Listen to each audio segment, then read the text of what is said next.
آپ کی پریشانی جو بھی ہو، خواہ مالی پریشانی سے آپ تنگ ہو، خواہ غربت سے تنگ ہو، خواہ قرض سے تنگ ہو، انشاءاللہ چند دن ہی اس پر عمل کریں اور پھر اس کی طاقت کا مشاہدہ اپنی آنکھوں سے کریں۔ ایسا وظیفہ آپ نے کبھی نہیں دیکھا ہوگا۔ آج آپ کو ایسا انمول تحفہ دیا کہ کبھی آپ کو نہیں ملا ہوگا۔ آپ کسی قسم کی بیماریوں، تنگ دستی میں مبتلا ہیں، غربت میں مبتلا ہیں، ہر قسم کے مشکلات میں مبتلا ہیں، ایسی بیماریوں نے آپ کو جکڑ رکھا ہے کہ ان کا علاج بھی ڈاکٹروں کے پاس نہیں، تو آئیے آپ کو ایسا مسنون دعا بتا دیتا ہوں کہ حضرت ابو ہریرہ رضی اللہ عنہ سے روایت ہے، آپ انشاءاللہ تنگ دستی سے بھی نجات پا لیں گے، بیماریوں سے بھی نجات پائیں گے، اور ہر تکلیف سے، ہر مشکل سے انشاءاللہ آپ حفاظت میں رہیں گے، تمام مشکلات آپ سے دور ہو جائیں گے انشاءاللہ العزیز۔ آپ مجھے بھی دعائیں دیتے رہیں گے۔ قرآن و حدیث میں ہر مشکل کا حل موجود ہے، لیکن کوئی ہے جو قرآن و حدیث کی طرف توجہ کرے؟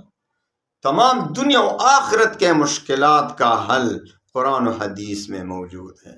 تو آئیے آپ کو وہ دعا سکھاتا ہوں، انشاءاللہ آپ کی تنگ دستی، آپ کے مشکلات، آپ کی سستی، آپ کی بیماری سب کچھ جاتا رہے گا اور آپ خوشیوں کی زندگی گزاریں گے انشاءاللہ۔ تو آئیے حضرت ابو ہریرہ رضی اللہ عنہ کی وہ روایت سناتا ہوں۔ حضرت ابو ہریرہ رضی اللہ عنہ فرماتے ہیں کہ ایک دفعہ میں حضور پاک صلی اللہ علیہ وسلم کے ساتھ باہر نکلا، اس طرح کہ میرا ہاتھ آپ صلی اللہ علیہ وسلم کے ہاتھ میں تھا، ہاتھ مبارک میں تھا۔ یوں جاتے جاتے چلتے چلتے ایک شخص پر گزر ہوا جو بہت سخت حالت میں تھا، تنگ دستی کے حالت میں تھا۔ تو حضور پاک صلی اللہ علیہ وسلم نے پوچھا، یہ تمہارا حال کس وجہ سے ہوا؟ تو حضور پاک صلی اللہ علیہ وسلم کو اس نے جواب دیا کہ یا رسول اللہ صلی اللہ علیہ وسلم، تنگ دستی اور بیماریوں اور تنگ دستی نے یہ حل کر دیا، بہت خراب حالت میں پڑا تھا۔ تو حضور پاک صلی اللہ علیہ وسلم نے فرمایا کہ تم کو میں چند کلمات سکھا دیتا ہوں، وہ پڑھو۔ تو حضور پاک صلی اللہ علیہ وسلم نے اس کو کلمات سکھائے، آپ بھی سیکھ لیں، تمام پریشانیوں کا حل ہے۔ توکلت علی الحی الذی لا يموت، الحمد للہ الذی لم يتخذ ولدا ولم يكن له شريك في الملك ولم يكن له ولي من الذل وكبره تكبيرا۔ تو یہ کلمات سکھا دیے اس کو۔ حضور پاک صلی اللہ علیہ وسلم ابو ہریرہ رضی اللہ عنہ چلے گئے۔ ابو ہریرہ رضی اللہ عنہ فرماتے ہیں کہ حضور پاک صلی اللہ علیہ وسلم کا چند دن کے بعد اس پر پھر گزر ہوا، تو اس کو خوش حالت میں، اچھی حالت میں دیکھا۔ حضور پاک صلی اللہ علیہ وسلم نے دیکھ کر خوشی محسوس کی، خوش ہوئے اس کی حالت کو دیکھ کر۔ حریص علیکم، حضور پاک صلی اللہ علیہ وسلم تو امت پر بہت حریص تھے نا، حضور پاک صلی اللہ علیہ وسلم کی امت سے بہت محبت۔ تو حضور پاک صلی اللہ علیہ وسلم نے اس کو خوش دیکھا تو خوش ہوئے۔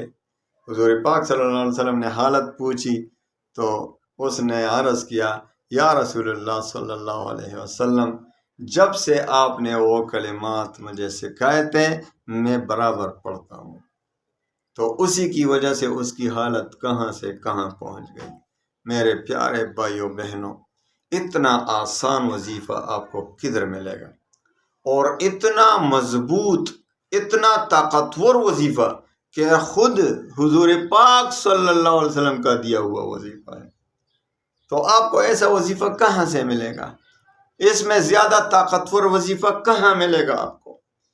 آپ کی حالت جو بھی ہو، آپ کی پریشانی جو بھی ہو، خواہ مالی پریشانی سے آپ تنگ ہو، خواہ دشمنوں سے تنگ ہو، خواہ غربت سے تنگ ہو، خواہ قرض سے تنگ ہو، بس آپ اس وظیفے کو پڑھتے رہیں، انشاءاللہ چند دن ہی اس پر عمل کریں اور پھر اس کی طاقت کا مشاہدہ اپنی آنکھوں سے کریں۔ اس مسنون دعا کی طاقت کا مشاہدہ اپنی آنکھوں سے کرے۔ ایسا وظیفہ آپ نے کبھی نہیں دیکھا ہوگا، ایسا طاقتور و ترین وظیفہ آپ کو دے دیا۔ آج آپ کو ایسا انمول تحفہ دیا کہ کبھی آپ کو نہیں ملا ہوگا۔ اللہ تعالیٰ تمام مسلمانوں کی پریشانیاں، غموم و ہموم اس دعا کی برکت سے دور فرمائے۔ توکلت علی الحی الذی لا يموت الحمد للہ الذی لم يتخذ ولدا ولم يكن له شريك في الملك ولم يكن له ولي من الذل وكبره تكبيرا۔ اللہ تعالیٰ تمام مسلمانوں کی پریشانیاں، غموم و ہموم خوشیوں میں بدل لے۔ وآخر دعوانا ان الحمد للہ۔